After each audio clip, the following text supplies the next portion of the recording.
Hello, everybody. Jay Real here once again. And the plan is to sort of hang out today and tell stories. Just the things we've done and places we've been and people we've met and things like that. I can see my sister is trying to sign on here, so I'm going to add her as soon as it looks like I think I can add her now. There she is. I There was, she is. I was having technical difficulties. Yeah, there's been showers kind of scattered around, but we haven't got any, and don't look like we're going to get any today. Might get a few tomorrow, but uh, That's good. uh, I and was it's tossing them. hotter today. It was nice yesterday. It was like in the low 80s yesterday, but it's close to 90 today. So, uh, and but yeah, I haven't done any preparation for this one. This one is going to be just off the top of my head, just uh, letting people get to know us a little better, tell stories and the stuff we've done in our youth and whatever. Yeah, we're going. I'm going to be nice. I, uh, I have got in trouble in previous broadcasts and telling stories being a little too revealing, and I'm not going to be as revealing, but I'm still going to open up and kind of let you guys know more about me, and Kathy will, and we'll see if Jake joins us. I sent him the link. He said he might try to join us.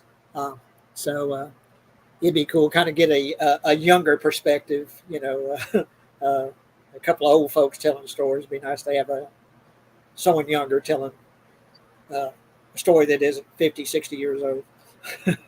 uh, um, but what's with you, sister?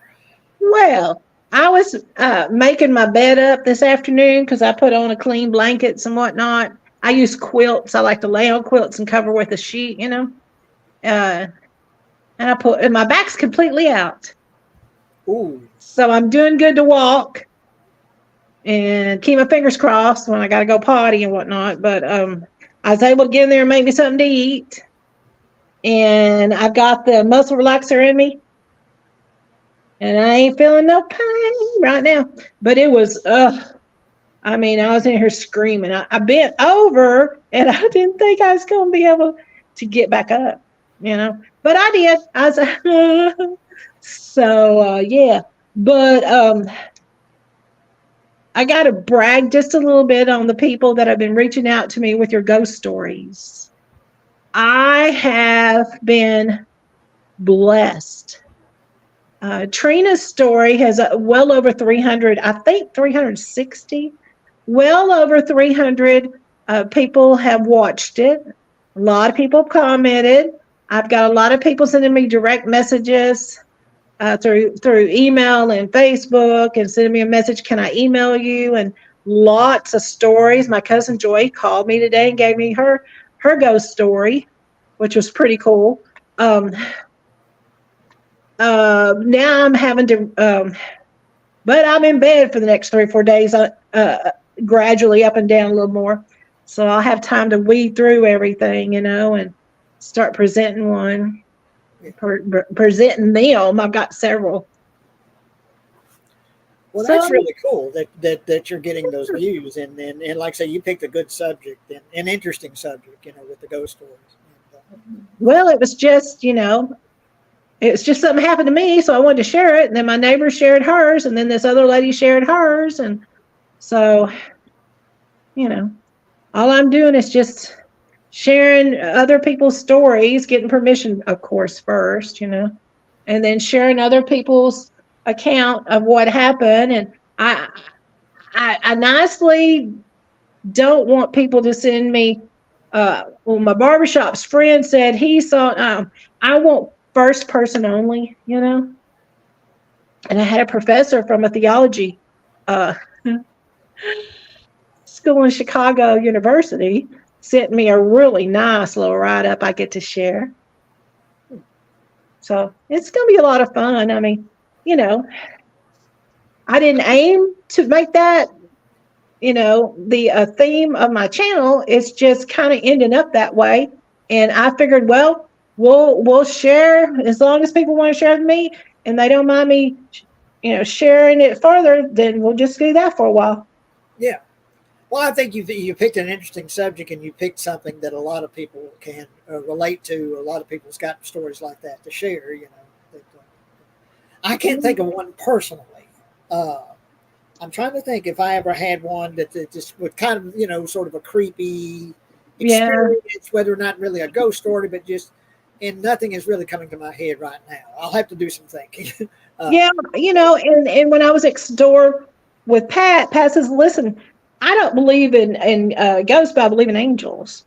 And so she was giving me some accounts of things that's happened in her life and her child's life that angels had intervened in, that she knew that's where it came from. Like, yeah, that's so interesting, right? And two, people that just where things happen and you can't account for what they are. Doesn't mean that it's angels, doesn't mean it's the devil, doesn't mean it's ghostesses. It can be just things that can't be explained, but makes you go, well, that was different. So I'm accepting everything anybody wants to talk about. I'm just glad people trust me to share their story because they really like Trina's. Yeah. Well, cool. Yeah. And for the people, maybe some new people tuning in, what's the name of your channel? It's actually my name, Kathy Bradshaw, but there's a lot of Kathy Bradshaw, so mine's unique. My monogram is Kathy Bradshaw 5777. If you just put that into YouTube, you'll find me. Okay. Well, good deal. There you go. What you been doing today? You been eating any good food? Yeah, I made me some chicken. They're not really chicken nuggets. They're kind of like chicken. They're chunks of chicken, kind of chicken strips or something like that. I cooked them in the air fryer and ate them with some ranch dressing here about 30 minutes ago. And what did I have for lunch? Oh, I pan fried some mixed vegetables and some black beans, and I made rice in my rice cooker that I got from Temu the other day. Yeah. Oh, yeah. How did that work out? I knew the omelet thing worked out good. How did your rice? That worked real good. Yeah, I made a couple of omelets from that, and that works real good. Yeah, and it was real cheap, like $1.50 or something. But yeah, that was real cool. The omelet maker. Yeah. I need to get some more eggs. I'm nearly out of eggs. I found out that if I buy a dozen eggs with it just being me, they'll go bad. So I can use them also. I buy those six carton count eggs in a carton, just 6. Yeah. Yeah. That's what I try to keep. I've been eating more eggs lately, again, mainly for the protein content, and it's just quick to fix, easy to fix. So. I got a little baby skillet, and I like to fix in that, And in the current news, Biden ain't going to run. He ain't going to do it. He's taking him a permanent vacation. It's pretty much been made official that Kamala Harris is going to be the nominee. She's got all the Democratic vote she needed. She's raised like $100 million in like 3 days. She just makes you wonder if she didn't have an inkling on it. She raised a bunch of money real quick, and of course she has Biden support, and he's supposed to be making a speech tonight. Sort of explaining what his thought was for backing out, and supporting her.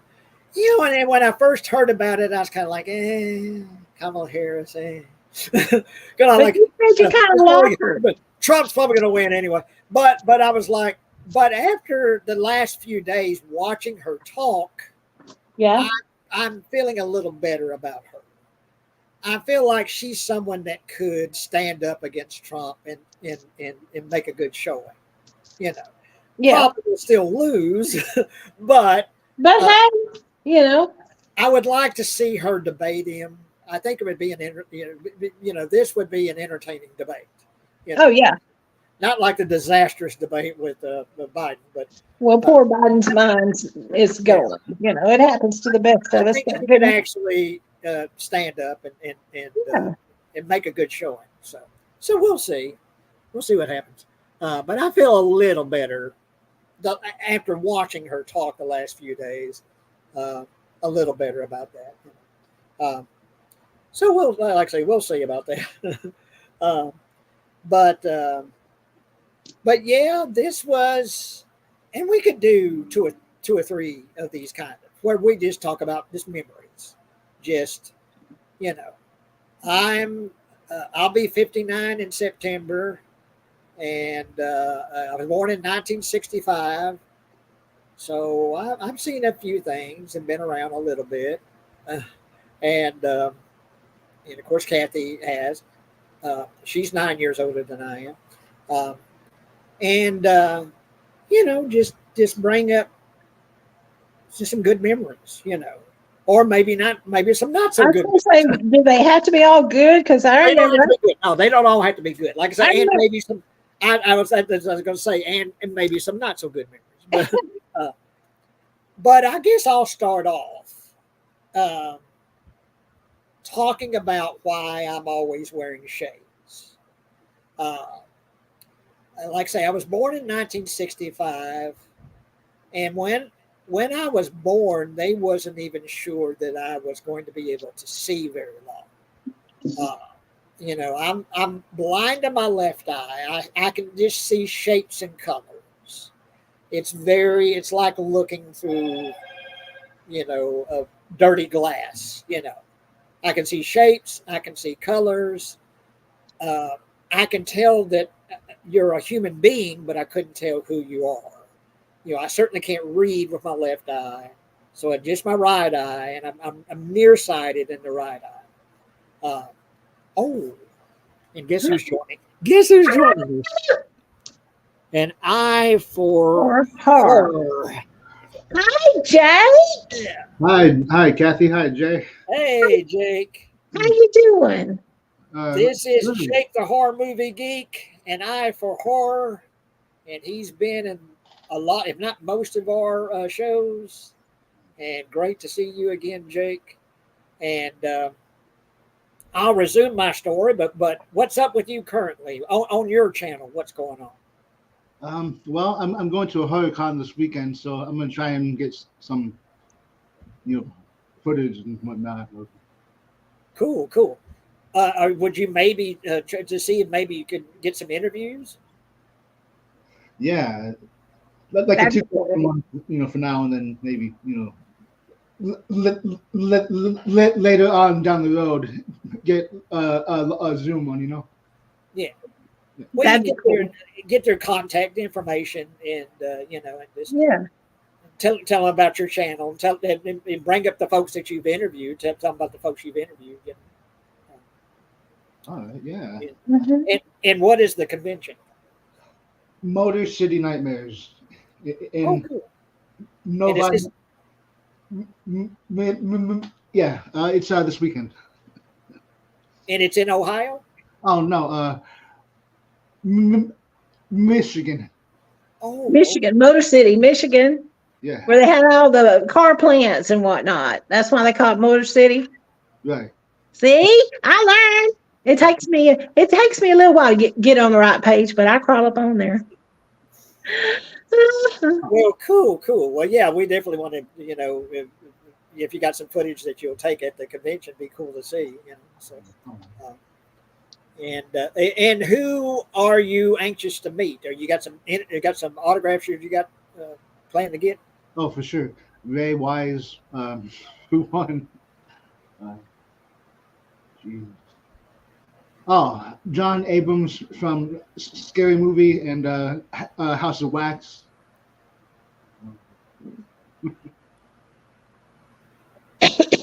So many. Yeah. That's good to say. Yeah. Ray Wise would be very cool. It'd be cool to meet him, Ray Wise. Yeah. Yeah. Right. Well, cool. but yeah, that's what we're here, and we're telling stories. We're telling stories about stuff we did growing up and things we've seen and people we've met or whatever. But like I say, I was going to start with why I'm always in shades on being real, and I like I say I'm blind in my left eye, mostly blind. It's very just blur. It's just a blur, and and uh, and it's permanently crossed this way. My left eye, or this way. What is it? It's hard to you're reversed on the thing here. Uh, but uh, but anyway, I as a baby I couldn't open my eyes to see, and there's pictures of me. I couldn't find. I've got some picture albums here, but I couldn't find an old picture of me. I've got some somewhere where I'm walking around and I got my head like that, so my eyes would fall open so I could see. You know, and I look at that poor baby and I just want to weep openly. That poor baby, because Didn't it's bother you a whole lot, but you were born without muscles in your eyelids. yeah. And so I walked around like that, and that's how I saw. My eyelids would fall open so I could see. So I saw the first 2 years of my life. I saw everything up there. That's how I saw the world, you know. And of course, everyone being taller, much taller than me, I was able to look up at Mama and Daddy and Kathy and whatever, you know. But that's how I viewed the world, is like that. So my eyes would fall open because I guess that was it. I didn't have muscles, or didn't have strong enough muscles to open my eyes. Yeah, that's what the doctors said when mom and dad carried you when you had surgery when you were 2. And Yeah. when they carried you over there, the doctor said, well, there's nothing wrong with this baby except he was born without muscles in his eyelids, and we'll just put some in there. Well, So, and it was Dr. Mertz. And Dr. Mertz in Corsicana, Texas. Uh, and he was my eye doctor even, as an infant. Well, once I first started going to an eye doctor, it was Dr. Mertz in Corsicana. I don't know how Mom and Daddy got acquainted with Dr. Mertz, but that was my, for that first couple of years, that was my eye doctor. And then I transitioned to Dr. Pittman here in Mejia. But I would still sometimes go see Dr. Mertz in Corsicana. But anyway, at 2 years old, like Kathy said, they took me in there, and I still to this day have just this very vivid memory of lying down and seeing this black mask come down over my face and just being terrified. I didn't know what was happening. I'm sure at 2 years old it was explained to me, Jay, you're going to a doctor and they're going to fix your eyes so you can see. I'm sure that's explained to me. And, at 2 years old, you can understand things. I'm sure, but I didn't understand that mask, and I just remember being so scared when I saw that black mask coming down, to, give me gas and knock me out. And I'll try not to be as revealing as I was the other day, where I kind of was. But anyway, see the scar right here? Right here. it's real faint. We can't hardly see it. Yeah. Yeah. But there's a Yeah. lot. Yeah. Okay. Well, Yeah, now we can. A little better. Yeah. And that's where Dr. Mertz took this. I guess it was either a muscle graft or a skin graft. It was muscles. Yeah. So that's that scar I've got on my thigh there, my right thigh, and grafted it into my eyelids so I could open my eyes. And can you imagine being this little 2-year-old kid that's been seeing the world like this? You have to walk around with your head, your neck back and your head back to see the world. To be able to just open your eyes is like having a cloud lifted, just a whole world opened up. And just, I remember Mom and Daddy, particularly Mama, talking about how I was just taking in the world. There's this little kid walking around and just his eyes, eyes as wide as I could get them, just taking in the world. Then you had little glasses. They fed him with his first Well, little glasses. eventually got little glasses, yeah. Well, yeah, when you were 3, they went ahead and put you in little glasses. But to be able to actually open my eyes was just like I say, it was like a cloud being lifted. Just to be able to take in the world, you know, and see the world and see people and see things, you know.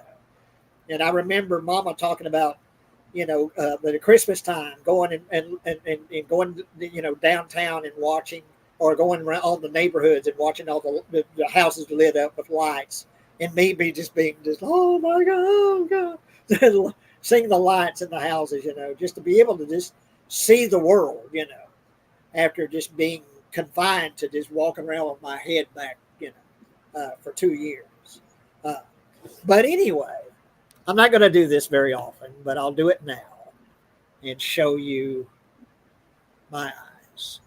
Now you can see this eye is nearly closed. It's permanently squinted like that. I can't open it any wider than that. And it's crossed, and it's permanently crossed. I can't move it. And like I say, I just see just shapes and colors out of it. And the right eye, it's kind of slanted too. And it looks like I don't have any eyebrows. That was one of the side effects of having that operation, is my eyebrows didn't grow. I've got very, very faint. I got faint eyebrows. Yeah. Hey, But it looks that's like I right. don't have any eyebrows.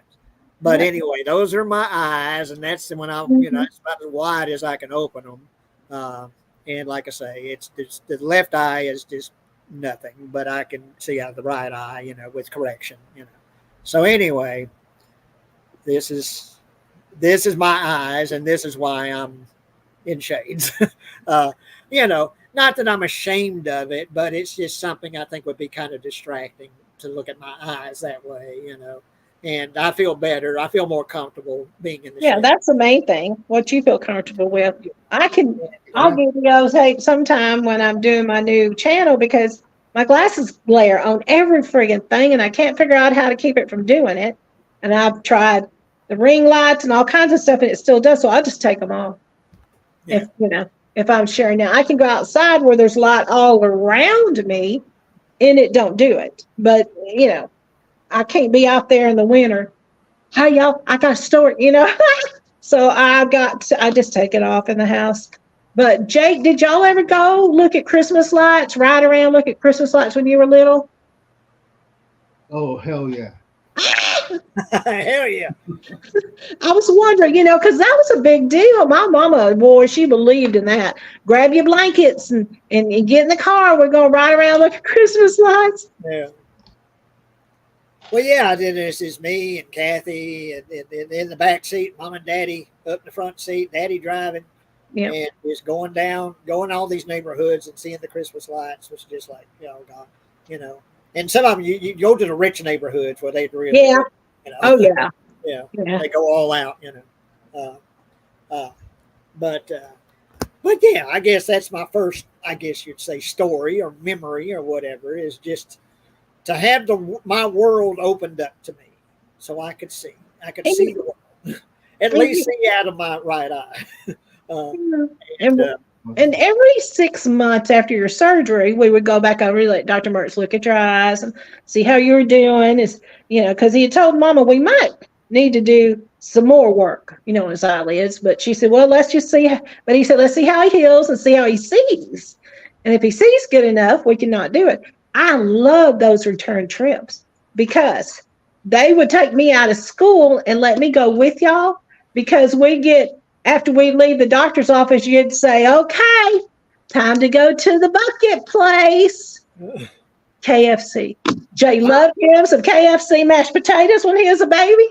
Bucket place. Huh? And so he that red and white bucket, Jack, he wanted. Oh, okay, Mom and Daddy, bucket place.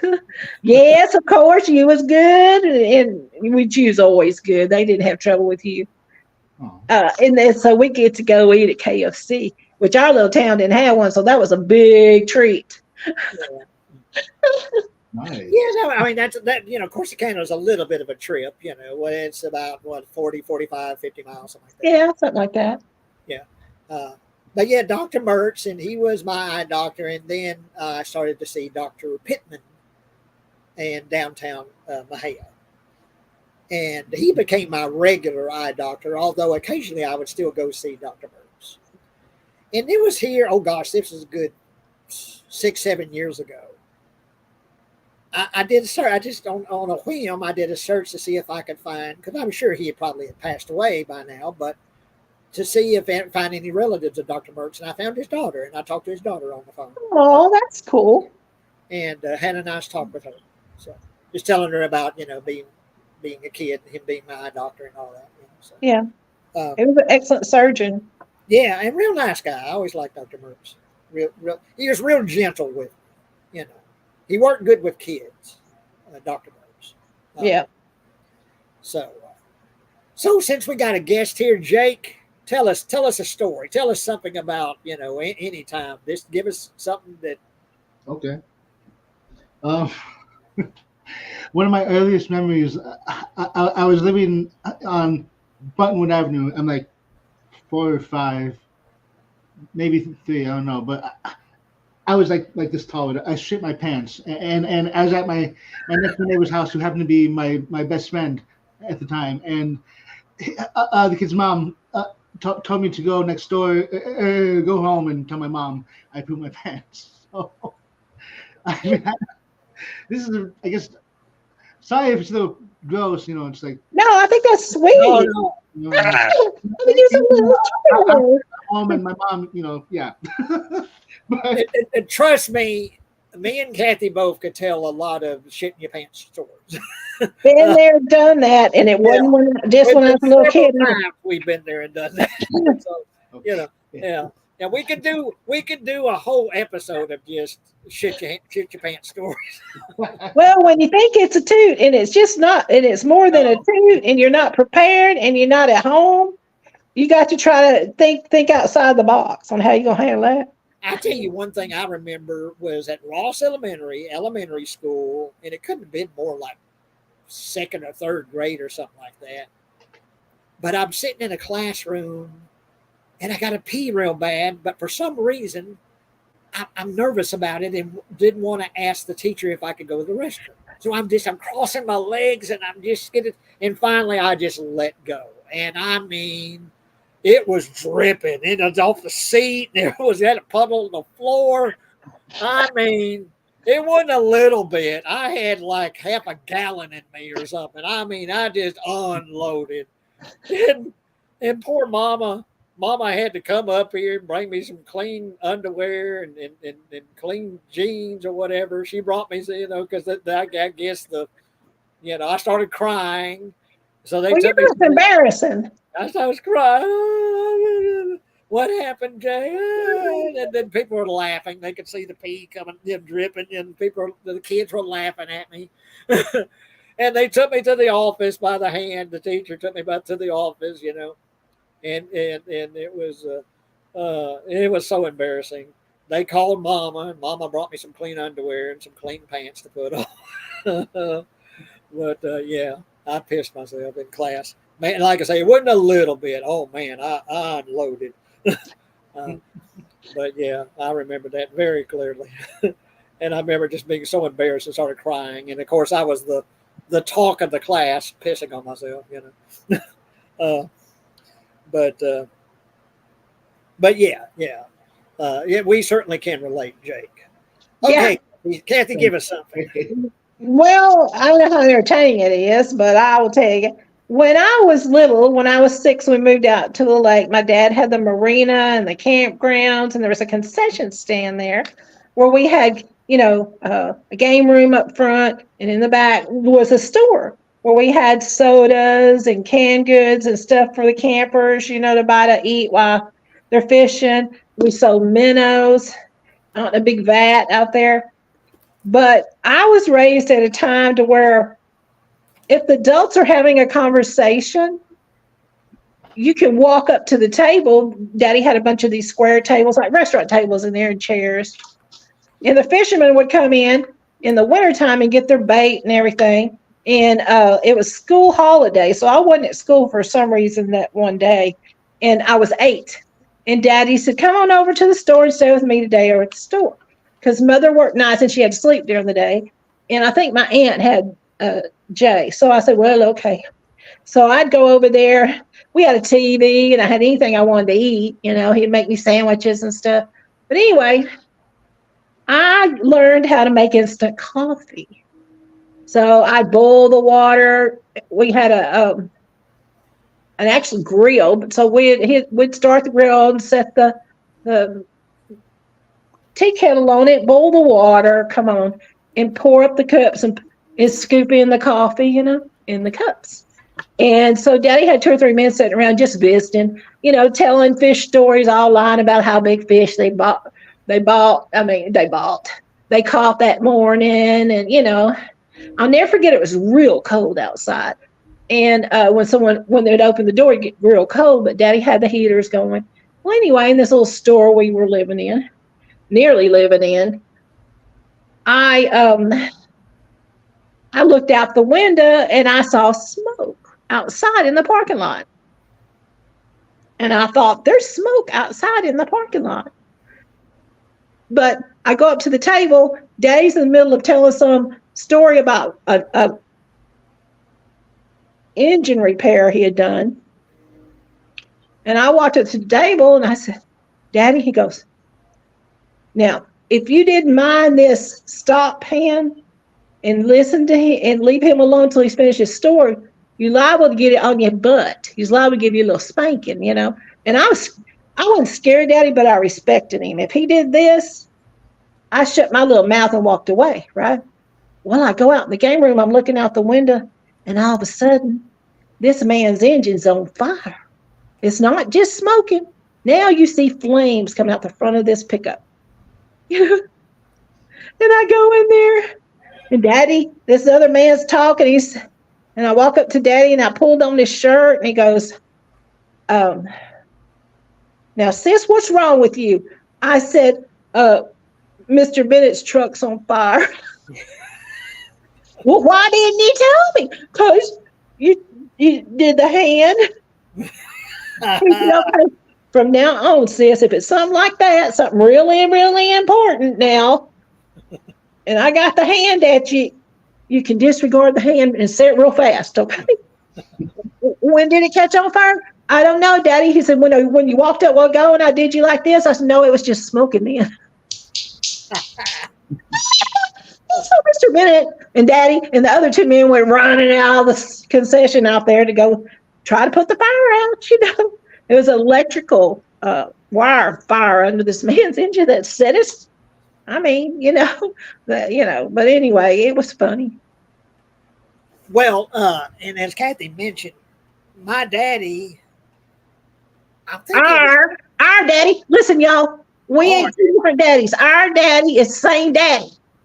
let me find, hang on, let me show my daddy in one of his My daddy, look at him, Jake. I'm going to do something. our daddy. I'll show our daddy in one of his favorite. If I can get it on camera here. Our daddy. There you go. Our daddy, J.C. Real, and I'm a J.C. Real, but Daddy was John Carlton, and I am Jay Carlton.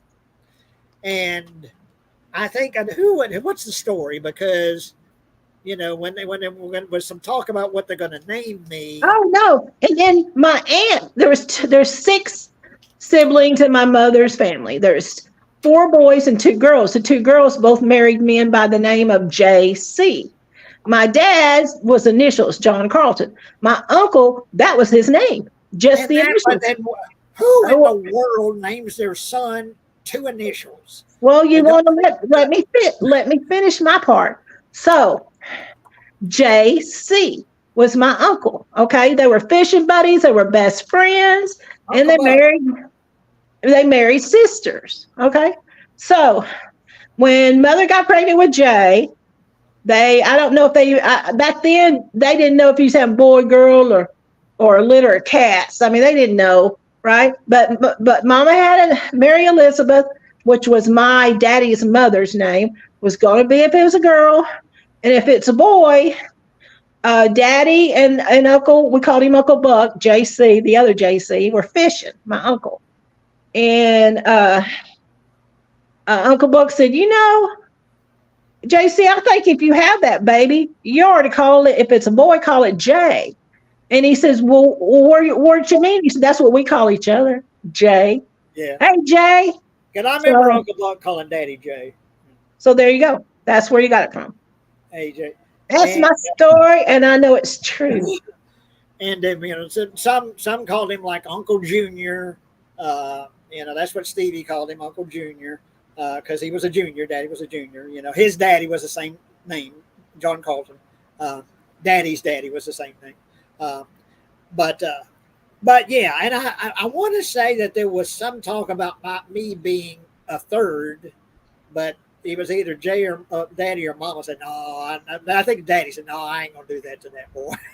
And I ain't going to be no third, John Real the third, So, and it was Aunt Dorothy Aunt Dorothy that suggested under your No. Uncle Buck, JC, her husband. I always thought it was Aunt Dorothy. But nope. She named me. She named me. And she gave me her middle name, which I couldn't stand. My whole life I hated my middle name. Laverne. It's Laverne, Jake. She named my movie Dawn, I named the town in Oklahoma that they go to Laverne, Oklahoma. Well, thank you. I named it after you. Yeah. And I found out there is a Laverne, Oklahoma. And I found it on the map, and it's circled on the map, Laverne, Oklahoma. And so you see that. But I named it Laverne after you, and then found out. And it was what's her name at the Rock and Ale had told me, Jay, there is a Laverne, Oklahoma. Huh. I've been there, and that's all I've been there. So anyway, here's Daddy in one of his favorite positions there. Asleep in his chair. Normally in his boxers, though. He's not in the boxers here. And he always wore khakis like this. Yeah. He was buried in them. Unless it was a funeral or a wedding, this is what Daddy wore. Yeah. When he was out in public. When he come home, everything come off except for the boxers. And let me see. But anyway, Daddy ran the Lake Mejia concessions. And it was kind of like a marina. It had groceries. It had, little, snacks, candy, that sort of thing, soda water, drinks. We call it soda. That's what we call it. Candy. I like the candy. Yeah. No, it was. It's a marina. It was next to the marina where you put your you backed up and put your boat in the water. They built this store and this bait shop and this well house all beside it. Yeah, and it had a campground where folks can come and hook their campers up and camp. And we had 9 rent shelters is down there too. And shelters, yeah. Now that place is still there. Now it's called Home Place. And that's where Melissa and Tim, they live there. And most of the folks that are there now, they're actually living there at the Home Place. They really expanded it, built a bunch of new hookup spots, and really, built it up. But back then it was a campground and had cabins, yeah. And you could hook up your RV, and water. You could get water, electricity. And there's a bathhouse where you could go bathe and shower. Yeah, there's bathhouse. Men's and women's side. Little standing shower. Cleaned it many a time. But yeah, so that's the first 9 years of my life, that was my life. And particularly during the summer, the campgrounds was full of people, and there was always kids to play with and new people to meet. And we would have fishing tournaments, and Daddy would pull out these big ass catfish out of the lake, as big as me, them damn things. I mean, there's some people that bring huge catfish out of that lake. I mean, scary. Like there was a kid, you think something's going to eat you alive. Them big giant catfish, huge things. And they'd had fishing tournaments, And then on 4th of July, we would have a, what'd you call it? Parade? It wasn't really a parade. We'd have beauty contests. Had a band set up, had Band. Coca-Cola trailers where you could walk up and get your Coke, ask for your Coca-Cola. They set up a stage, had beauty contests, had a band. I remember there was a ventriloquist that always showed up. One year we had a guy that had one of these, would pull behind a boat and he was up in the air and this glider thing. He hung on to this glider and it pulled him up in the air. Yeah. Helicopter came a couple of times. Yeah, helicopter a few times. You can have helicopter rides. There you go. Yeah, I've always had a party on 4th of July. And, and like I say, big crowd, And Saturday nights were dance night. And we had, what was his name? And they come and would play. He couldn't sing worth the shit. He could barely play guitar. Bill Bean and Buddy, that's how I met my first fiance. Buddy was boyfriend in high school and we got engaged. Was the only decent singer that Bill had. But he had him a good little band and we had a dance, cement dance pavilion out back behind the store. Still and there. That's where everybody went, gathered around and would dance on Saturday night. And I remember, and it was a big deal to me as a kid, on Saturday nights, Daddy would give me a bag of cornmeal. And he'd open it up, tear the top of it off, and say, okay, Jay, you know what to do. And my job was to go and sprinkle the cornmeal on this cement, floor, dance floor. Because when people danced, they slid their feet back and forth. They slid, and they hugged each other. They hugged each other and they slid, their feet back and forth. And that cornmeal would give you a sort of a sliding surface to dance on. So it was cornmeal. And he'd have me sprinkle cornmeal all over the floor, the cement floor. And that was a big deal to me, the kid. That was my job, to spread the cornmeal. But yeah, dance nights, Saturday nights, man, we'd get a crowd. We would fill that place up. There's a little wooden place, benches for people to sit, and they have a dance, and then and old Bill Bean would sing and play his guitar, and he had a little band, had bassist and drummer and all that. That's pretty good, yeah. And there's an old piano out there, half out of tune, but boy, they could tear it up. Yeah, but yeah, I mean, that was just in the early '70s. Just particularly during the summer, Saturday nights, dance night. And then the Tweedles, which Carol ended up marrying in the family, but the Tweedle family had their own family band, and they'd come and play. Yeah. Pepper and Lisa. Yeah. No, not Lisa. Pepper, Pepper and what was her name? Danny. Well, there was Jimmy Lou, and there's Carol that did the singing. Carol, there you go. Carol. And then Mr. Tweedle did the playing, and his son Daryl and his son Danny and Freddie. They did all the playing, picking too, and But the concession stand that Daddy ran, when you walked into the game room. And the game room had pinball machines. It had a jukebox. I've talked about growing up and just listening to all kinds of music. That jukebox, man, now Sundays, and I'll try to be as tactful as I can, was Black Day. We would African American, because there was a Confederate reunion grounds across the lake where all the families would get together and do Sunday church, outdoor church, and barbecues and stuff. Oh man, talk about good food, Jake. Anyway, take me over there and we'd eat. The game room would be filled with African Americans on Sundays. Yeah. And they would have Daddy, JC, turn that jukebox up, turn it. And there was a little thing at the bottom of it, and you controlled the volume. And it had Daddy crank it as high as it would go, and and playing Earth, Wind, and Fire, and and man, he would have it right. Slime Family Stone. Yeah, Slide the Family Stone or whatever, and that jukebox would be just shaking. It'd be so loud, just shaking, and playing the pinball machines and all that. But anyway, hopefully I'll be able to show this. And dancing. It's like it was- 40 years old. This picture album, so I tear the pictures trying to take them out. But anyway, we had pinball machine, and we had a little. It was supposed to be a little spaceship, and it was round, and you sat in it. And it was the lamest thing in the world because it just kind of went. You sat in it.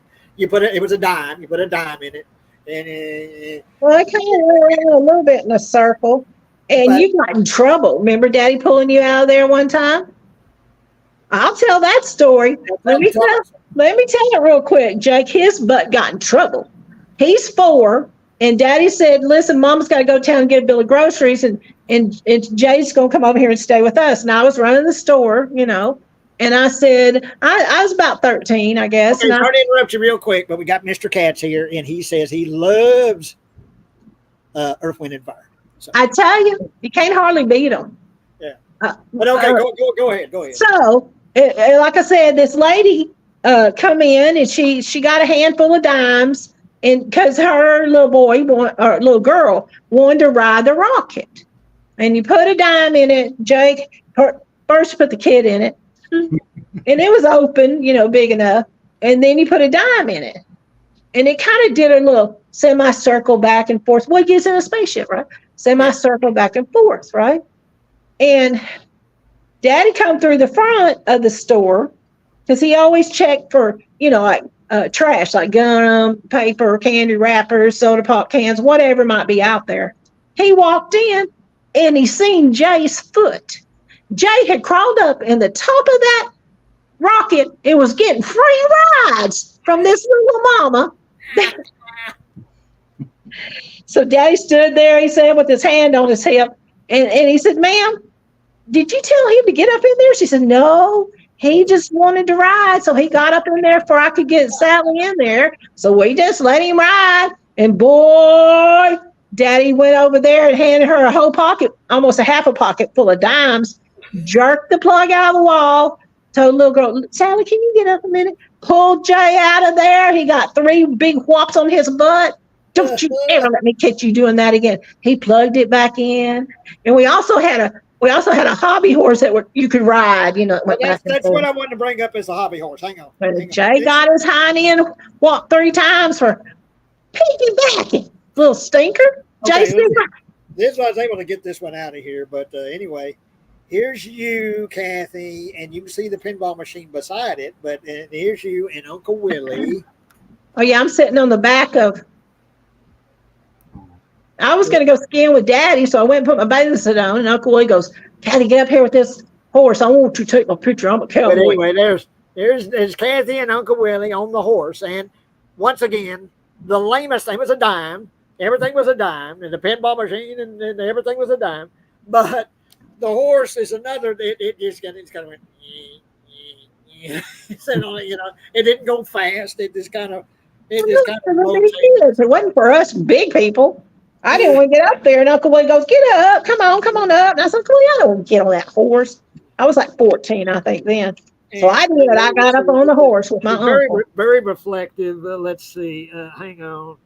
But there's Jay on the little horse. Yeah. Me on the horse with my cowboy hat.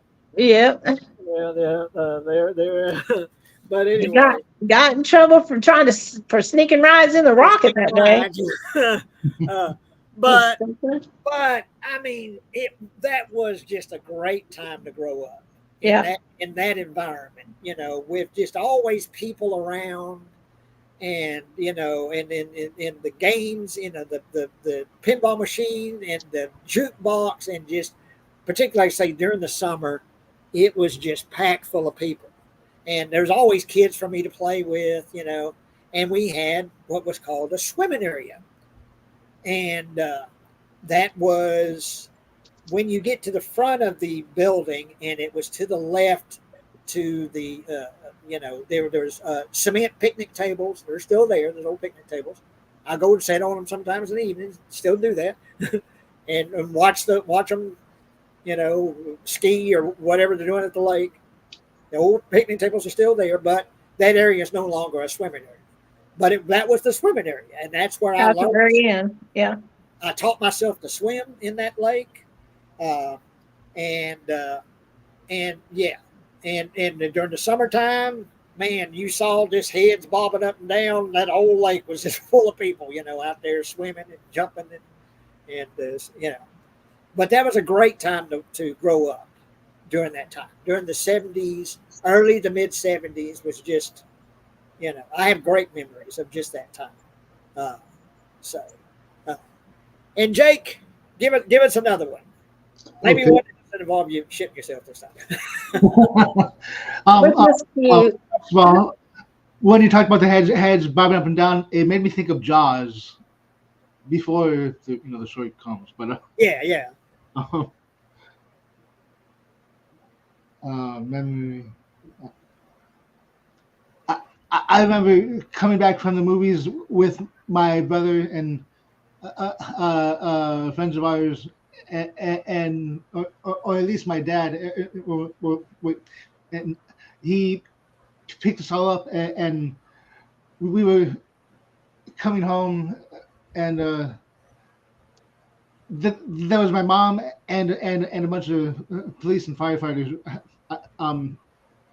outside our home because there was a fire in our house from a candle or something like that. Oh my gosh. Oh my gosh. It didn't cause any major damage, did it? No. That's good. Yeah, but it was. Yeah, that's a memory. And see, were y'all living like in a town or a city or? Yeah, same city I'm in now. Of Bowling Green, Ohio. Yeah. That's Bowling Green, isn't that Indiana? No, that's Kentucky. Oh, that's Kentucky? Oh, okay. No, it's Ohio. I'm just effing with him. Because I don't know. I got to how many times has he asked you, what state you live in? I know where he lives because that's where Devo's from. Ohio. Oh Yeah. man, I need to clean What's round on the end and high in the middle? Oh, Mhm. my camera's a little blurry. But well, okay, Kathy, tell us something. Another one? That's what we're here for. Oh, yeah, I forgot. So when I was about 11, there's a little old man that liked to come out and go fishing, right? And I would go out, and we had a gas pump on the dock where you could drive your boat up to the dock, and we had a cabinet that locked that had oil in it. And for an outboard motor, back in the day, it may still be that way, I don't know. You had to mix the oil in the gas tank and then put the gas in the gas tank, and it mixes. Hi, Santa Cruz. Doing good. Sorry to interrupt you, and Mr. Katz wondering how hot it is. And it was like upper 80s today. Yeah, I think we topped at 90 today, which was a blessing. But and I did a little work on the outside, got a ways to go on my little rock garden. But anyway, so Daddy says, now old man Rick likes to go down there and just sit on the pier and fish. He won't hardly ever catch anything but them little bitty perch. But he's down there fishing. Now, if you happen to hear him fall in, come tell me, because he's drunk. He drinks a lot. And Daddy wouldn't allow anybody to walk around because it was dry down there. If you wanted to drink your beer or whiskey, he didn't care. You had to pour it in a container, like a plastic cup or something. And he always carried him around one of them red solo plastic cups, in his bucket with his minnows, and he fished with a couple of cane poles. So I was down there and stocking. At 10, I learned how to stock shelves. I learned how to stock that oil. I learned how to lock up everything. I learned how to close down the business. I knew how to take all the money out of the register and put it in the bag where Daddy kept it in his little safe in the store manager's office. He taught. I knew how to scrub floors, sweep, and mop floors. He taught me all about running that place. By the time I was 11, I pretty much could run it by myself if I needed to, right? But anyway, I went down there. I carried this big case down there of oil, and I'm stocking that cabinet. And I hear the old man fall in the water. Kerplunk. And you hear the splash. It's a big splash. I mean, we had lots of decent sized fish, but it wasn't a fish, I could tell. And I thought, oh Lord, I said, sir, did you fall in the water? Yeah. And Daddy said a lot of times he was down there right by the boat launch dock, is where it was, right by it. And I said, can you, and Daddy said, if he's not too drunk, he'll just swim over, Kathy, and walk out. Because it wasn't but about neck deep where he was if he fell in. But then he could just walk down there. And Daddy said, I don't know why he likes to fish there. He don't hardly ever catch something there. But he likes sitting there and fishing and drinking. So anyway, I said, do you need some help? Oh, maybe not. So I finished stocking. And I go down there and Daddy goes, oh, I'm halfway up and Daddy's coming back down there. And he said, there's a boat, big old barge coming around. Says, I'm going to fill up his tank. So it was 2 different tanks. He said, I'm going to sell him his gas. And I said, oh, that little old drunk man fell in the water. And Daddy said, oh, damn, sis, why didn't you tell me? So Dad's grabbing his wallet and throwing it out on the bank on the run down to the boat ramp, And he got down there and the little old man Daddy said all you could see was his fishing hat. And he was just standing there blowing bubbles. He wasn't drowning. He was just so drunk. He's underwater. And Daddy said you could see about the top of his eyes and his cap was down. And you just see bubbles. He's sitting there like a baby will do in a bathtub, just blowing bubbles. And Daddy said, you come on out of there. He said, come on out of there. You hurt? No, Mr. Real, I'm Mr. JC, that's what I call him. I'm not hurt. He said, listen, we ain't got time to babysit you. Now, if you're going to keep coming out here drinking and fishing off the pier, you got to start bringing somebody that can fish you out of the water. So Daddy just walked on the dock and said, and I just had to point, keep going that way, keep going. And he'd stop. And he said, you better keep going. And Daddy scolded him out of the water. But he says, and I got halfway up there. I said, Daddy, was he okay? He said, yeah. He said, it's a wonder. It's a wonder he don't just drown himself, sis. And I said, well, Daddy, all I knew was he fell in. I asked him if he was needing help. And he said, no. He thinks he's got it. And he said, no, I'm not mad at you. But I told him if he's going to keep coming out here drinking like that and fishing, he's going to have to bring somebody in with him. And then he looked at me, and the same time we said, great, now we're going to have 2 old drunk people we got to get out of the water. Oh, anyway, that's your mother. That's our mother. That's Fannie Mae. Our mama. She was Tyus, Tyus, before she became a real. But you didn't say it like that, Jay. It's Tice. But wasn't she pretty? Very pretty. Yeah. That was my mama. And her sister was Dorothy. We had an Aunt Dorothy that looked a lot like her. Yeah. When they were young, they were almost twins. They looked so similar. But Mother did her hair differently than Aunt Dorothy did. But yeah, that's my mama. And but Jake, speaking of people acting the fool at the lake,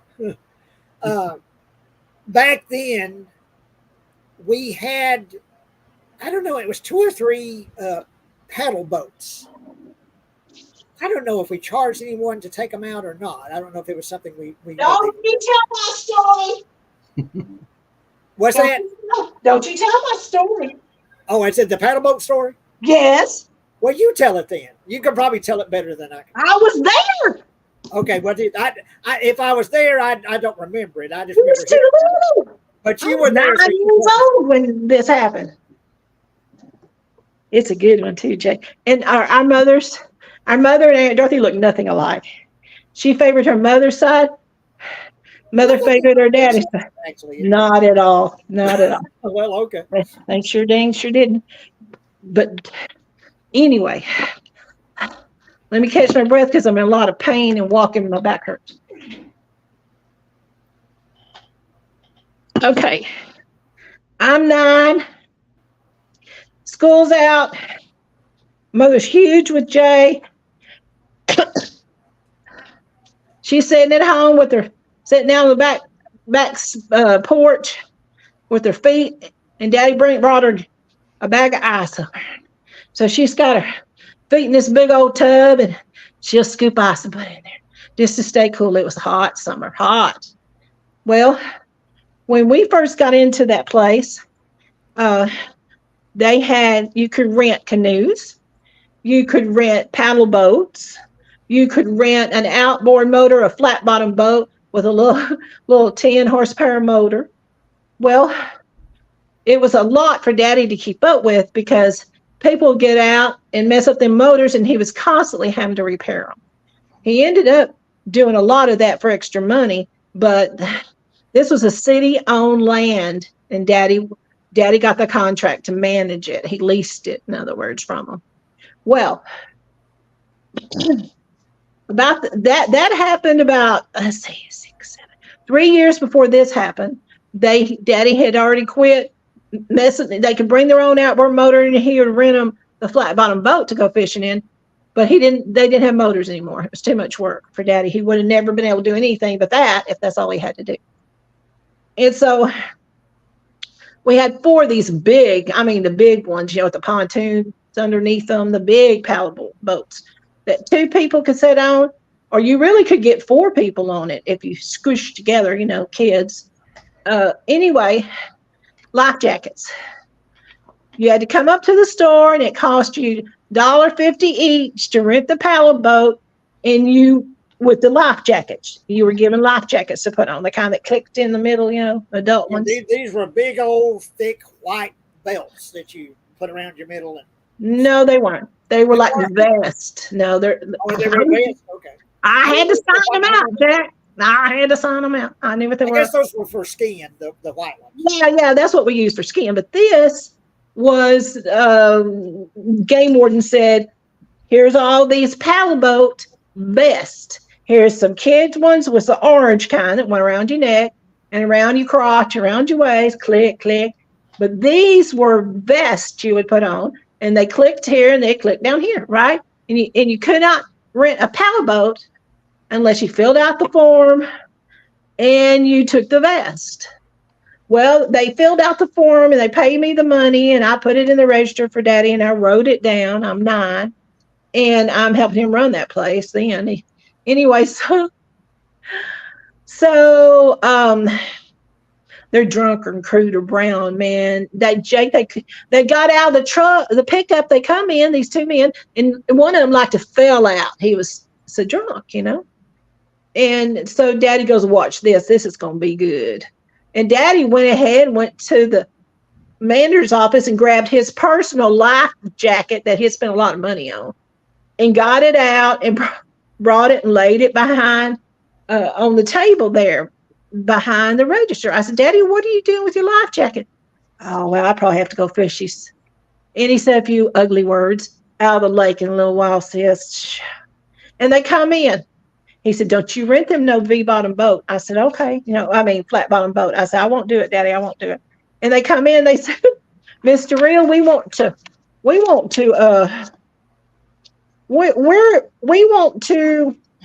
it took them forever to ask. We want one of them paddle boats down there. Well, there was 3 right at the edge of the bank where you could just pay, put your vest on, get on them, and push them out. And there was one, the 4th one was upside down by them, but farther up on the land, where it wasn't. Huh? It was broke. Well, I had a big old hole in one of the pontoons. But what was so funny about it was they put and Daddy said, now I'm gonna let Kathy sign y'all up and give you them life preservers, and You got to put them on because and Daddy was deputized. He said, listen, I'll put you in handcuffs and put you over here and make you sit down here under this tree till the sheriff comes to get you if you don't listen to what I'm telling you. And yes, Mr. Real, yes, oh yeah, we understand. We'll put them on. They put them on. One of them have to help the other and click his top one. And I mean, it was sad, y'all. They were so drunk they're just waddling, Well, they get down there. Daddy just walked out there and had him a chair, and he just sat down that chair under the tree, pretty good ways up from where they were. And I walked by to go clean out a Minovac, so we had some minutes coming. You had to clean out the vat because you get all slimy and stuff. So the big cement vats. And I was going to grab the water hose. He goes, officer, that can wait. Come on over here. And I went over there, and he said, go over there by that other and grab that chair and bring it over here. I said, Daddy, what are we doing? He said, we're watching these drunks. I never saw my daddy drunk. Never, ever in my life. But anyway, so they go down there, and they're marked 1, 2, 3, and then upside down 4, right? And they go, Daddy said, yeah, any of them 1 to 3, y'all pick you one. The big old letters on them this big, y'all pick you one, then 1 to 3. No, we want that one. And Daddy said, no, you don't want that one. He said, that one's on the land upside down for a reason. It's got a hole in one of the pontoons. Well, you saving that for somebody rich or something? Where you think that's too good for us? And I'm kind of getting unnerved because I had never heard people try to talk to Daddy like that, And Daddy said, oh, y'all go ahead, take what you want. You knew what was going to happen. And they struggled, y'all, and they struggled, and they struggled, and they dragged it. I mean, because, they weighed, I don't know, 200 pounds each, I guess. The pontoons did, and it's pretty heavy. Daddy said, y'all go ahead. JC, would you put it in with the tractor? Nope. You want it. You get it in the water if you want it that bad. He said, but Daddy kept telling him, I wouldn't take that one. I wouldn't take that one. No, you just think is that the one that just your family uses? It's special, huh? You don't want to share it. And Daddy goes, hey, and finally he said, sis, what you got to learn is you can't argue with the drunk. I said, okay, Daddy. So I'm just watching, wide eyes, and they get it in the water, and they get to paddling, and they get out about the middle of the lake, which is the river runs down through it, and they got picked up. The river was running pretty good, and it's floating them pretty good, and all of a sudden it starts floating them like this, and it started floating them like this, and it wasn't very long. It threw them off in the water. Daddy had to go get him, didn't he? Yeah, he had a V-bottom boat, Jake. That was his boat, and he had it out by the deck. And about the time they got halfway out there, Daddy went ahead and got his life jacket and walked down there and was standing on the pier watching them, putting his life jacket on. And he had a chain that he grabbed that was out by the bait house, and he throwed it in there. And I said, what you can do with that, Daddy? He said, well, I can't leave that paddle boat in the bottom of the lake. And I said, oh. So he went out there, and he goes, Mr. Real, help us. Daddy said, never called him Mr. Real unless they're real drunk. They always called him JC. Everybody called Daddy JC, even kids. But he said, well, what you doing, Mr. Real? Daddy went around to the other side, and they're just hanging on to this paddle boat, floating in the water with their life. They had their life jackets on it. Dee said, okay, I'm going to help y'all out. And he went around to the front part of it. And they go, okay. And they started swimming towards him. About that time, he just turned the boat around and motored to the back of it.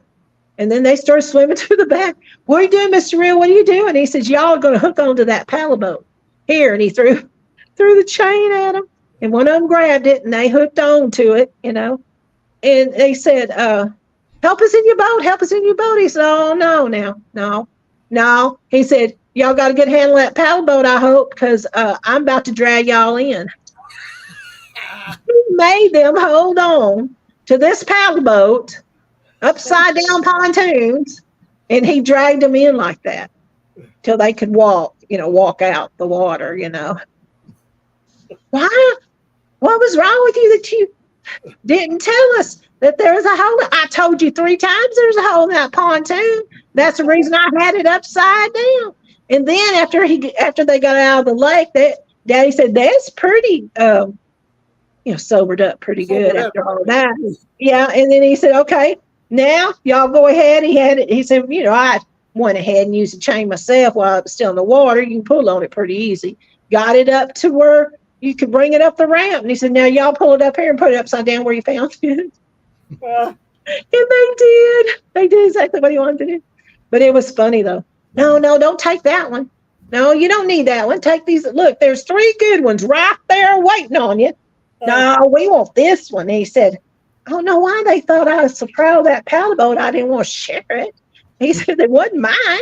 I was just renting them out. But I guess twice I went out in the paddle boats. I really didn't care much for it. It was too much work. I used to go skiing a lot with my daddy. I'd pull him, he'd pull me, water skiing. Although I skied on 2 skis, he skied on 1, which I thought was, interesting. And yeah, but that was so funny. Well, then here's my Aunt Dorothy with her second husband, Jack. Yeah, they didn't favor. I thought they did. Nope. Well, okay. It's a difference of opinion, but I think she kind of looked like Mama. Okay. But anyway, thank Dorothy. Okay, Jake, you got one for us after all that? Well, that's my story. We don't tell short stories here. Nope. Okay, this is embarrassing for me, but when I was 11 or 12 in the 5th or 6th grade, I was staying with my dad. He lived at an apartment in our hometown that used to be called Green Ghettos, and the actual apartment name was Green Meadows, right? And yeah, it's changed since then. But there were 2 stories, and I think my dad was on the 2nd story, and he's downstairs, and I'm outside. Is on his porch, which and he's like on the phone. He's like, that cocksucker, and then I'm like, Dad. He's like, sorry, son. And then like so I'm that if you haven't been involved hearing my dad the first time I heard the word cocksucker ever. So yeah, and now I use it, occasionally, but yeah, it's just like, listen, when it fits and you got to use it, you just got to use it. But that's funny though. The first time you hear your dad saying it. Well, I never heard my daddy say cocksucker, but and I think I heard him say fuck like maybe twice. I never ever heard him use the F word. I heard him say fuck once, maybe twice in my lifetime. Yeah. And the forbidden word in my house was GD. I won't even say it. I won't even say it now. Yeah. Did not take the That's Lord's blasphemy. name. You didn't take the Lord's name in vain. We never went to church, but we believed in God, but that was something you could get away because Daddy used shit like a comma. That was Mother's word. And Mama even worse. Daddy's main thing was damn it to hell. Yeah, damn it to hell. And and damn it to hell. And but Mama was shit. Oh shit, this shit. Oh, shit to be shitting, Pick up that shit, spread that shit around, go out and get that shit. It ain't shit. It ain't shit. And so that wasn't even considered a curse word in my family. Oh no.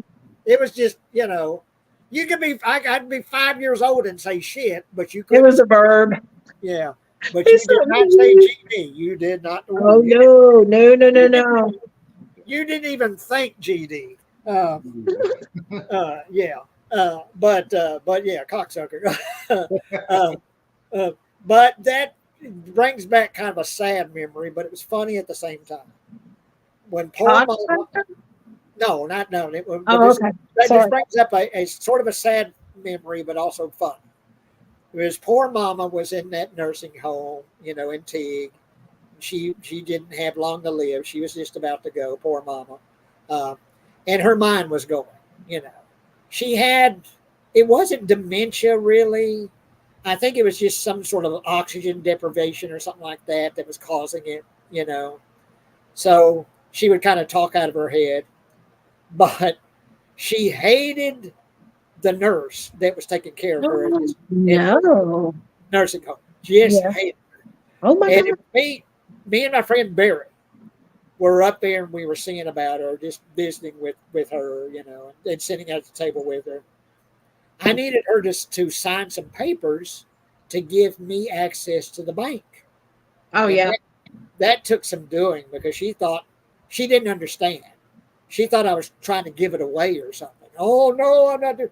Mama, you're giving me access to the money. Yeah.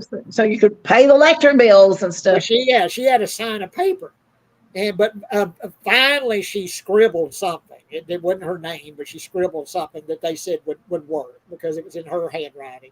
Yeah. But anyway, at one point we're sitting at this table, and her nurse walks by, and Mama looks up at her, and she looks at Barry, and she goes, "Barry, you want to fuck her?" Oh my God. And Barry turned 7 shades of red. He was just like, "Oh, Fannie Mae, you know, you don't want to, yeah, and it just come out of nowhere, Barry, you want to fuck her?" And it was kind of an elderly, well, not old woman, but she, Yeah. nurse type. But oh my God, But like I say, and Mama being in such, poor shape, mentally, and you knew she wasn't going to last very long. But just to have that moment was funny. It's something. It was a memory, to have of her, and just the way she said it, just kind of, it's kind of scowled at her. "Barry, you want to fuck her?"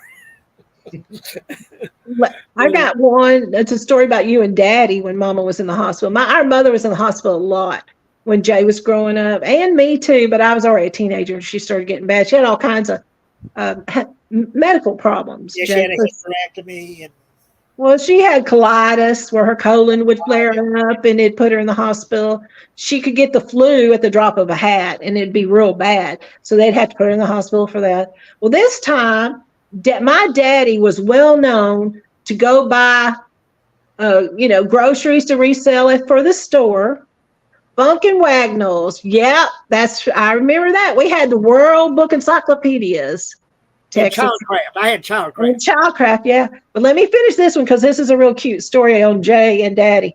Well, anyway, Daddy would go and buy all this lunch meat that's about to go bad. They, where they mark it down. And mark it down, Mom say, when it gets third mark down, your daddy's going to bring it home and eat it, watch you. And he would. He'd go up to A&P and buy that lunch meat with the stickers on it and come home and make him, big old fat sandwiches and just eat that stuff with his Lindbergh cheese and stuff. Woo! I would open the door. "Hi, Daddy." "Oh, no, I'll be back." I couldn't stand to smell it. But anyway, Mama was in the hospital. She did that. That was his version of cursing. He didn't want Oh, okay. That'll work. Because we're talking about cocksucker. Oh, yeah. So very good. Okay. Texas.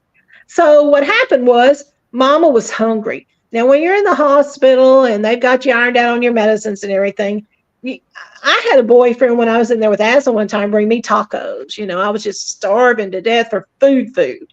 That wasn't the hospital food. Because back then, now they give you pretty good food, but used to it wasn't all that great. You know what I mean? So Mama said, "JC, bring me a burger and French fries and stuff from the Dairy Queen and bring it up here so I can eat on it. I probably won't eat it all, but I'm hungry for, something besides his hospital food." So Daddy decided he had lunch meat and he had bread. I remember this. And he had cheddar cheese. And he even put a side of, he called it donkey something, but it was summer sausage that he sliced up. Donkey dick. So I'm going to say it. Donkey dick. Which is what we call summer sausage. Donkey dick. And so he sliced up some of that, put it to the side. He said, but he wrapped her 2 good sandwiches. He said he put mayo on it, and he said it was pickle loaf, I think, and the cheddar cheese, and they even had a little bit less than lettuce. I don't know if he had tomato, but anyway. So he made these 2 good sandwiches, and he come in there with the bag.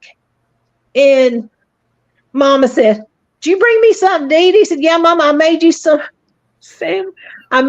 sandwiches from home." And he's like, she just started bawling and crying. "You don't care no more for me than to bring me that nasty lunch meat you eat." Discount meat. Daddy and Jay sat there and ate it in front of her because she wasn't going to eat it. Dad, I remember Dad telling this story. He calls, well, I got a sandwich and I gave Jay a sandwich and we shucked them and ate them. that was his term. Shucked them, we shucked them and ate them. And Mama's just like, "Oh, you did. I can't believe that. You're bringing me that day-old meat. That old Mother wouldn't touch it when she was well at home. She said, I ain't eating that nasty stuff." But I laughed till I cried. I said, "Did you go get her something?" "Well, yeah, I had to go get her a sandwich." He said, "I ended up going to one of them convenience stores that'll make, cut the meat and cheese and stuff. I went and get her a decent sandwich and some chips, but she was so hurt and mad. That old rotten meat. But shit, I liked it, And Daddy, you could get this at the grocery store, just a plain where they had lunch meat and stuff. You used to buy head cheese. You got to look for it if you want to find head cheese anymore. But it used to be. You get it, but oof. But Daddy would buy that damn head cheese. So old Jake, knows Texas Chainsaw Massacre and the. And, you can see me now. That's a good picture. $2. I'm telling you. The hitchhiker, old Edwin Neal, talking about head cheese, but and it's pretty much what's left over in the slaughterhouse. They just throw it in a grinder, and that's what head cheese is. Oh my God! I mean, it's something you had to see. It had these little chunks of meat that was surrounded by this sort of gelatinous jelly-looking stuff, and it was kind of It had just little bits and pieces. It was all kind of chunky looking. Oh, but he loved the taste of it. Oh, but he loved head cheese. And every now and then, just to share with my daddy, I'd eat a head cheese sandwich with Daddy. But he also would get pickled pig feet.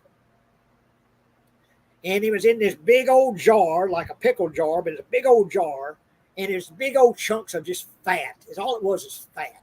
Pickled pig's feet. And it was big old bones, and it just had just hunks of fat. It was pig's feet, Jay. That was pickled. That's what it was. Pickled pig's feet. Yeah. And I would eat pickled pig's feet with Dad, just to do something with Daddy, just to share with him. I'd eat pickled pig's feet and head cheese sandwiches. But oh man, yeah, it's a wonder we're still standing, or I'm still standing. The kind of shit I ate with Daddy. But yeah, he loved head cheese. Yeah.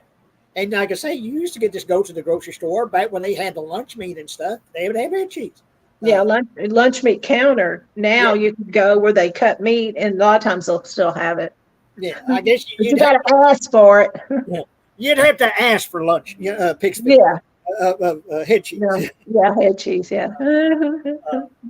But okay, I'll tell one, and I'll turn it over to Jake.